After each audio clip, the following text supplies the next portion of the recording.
Assalamu alaikum everyone. I'm here with a new quote. आज का call हमें रोज़े की असल ताकत याद दिलाता है।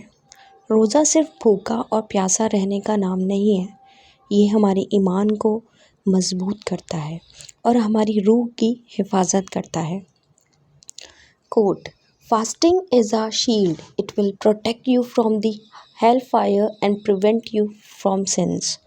रोज़ा एक ढाल है, ये आपको जहन्नुम की आग से बचाता है और गुनाहों से रोकता है। इसका मतलब है, इस कौल का मतलब ये है कि रोज़ा एक मोमिन के लिए हिफाजत का ज़रिया बनता है। जब इंसान खालिस नियत से अल्लाह के लिए रोज़ा रखता है तो ये उसके और जहन्नुम की आग के दरमियान एक रुकावट बन जाता है। ये इंसान को अपनी ख्वाहिशात और गलत कामों से भी बचाता है। जब आप रोज़ा रखते हैं तो अपने ज़ब्त नफ्स सीखते हैं। आप खाने पीने से ख़ुद को रोकते हैं, हालांकि आपके पास सब कुछ मौजूद होता है। यही सब्र और कंट्रोल आपको अपने अल्फाज और अमल पर भी काबू रखना सिखाता है। आप अपने गुस्से, ग़ीबत और बुरे कामों से बचने की कोशिश करते हैं। रोज़ा इंसान को अल्लाह की ज़्यादा याद दिलाता है।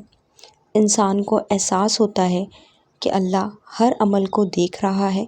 इसी एहसास की वजह से वो गुनाहों से दूर रहने की कोशिश करता है और अपने दिल और नीयत को बेहतर बनाता है।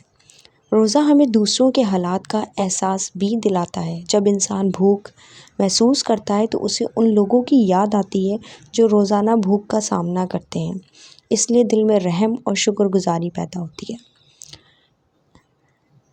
इसलिए रोज़ा सिर्फ जिस्मानी इबादत नहीं है, ये एक ढाल है जो हमारे दिल, हमारे किरदार और हमारे ईमान की हिफाजत करती है।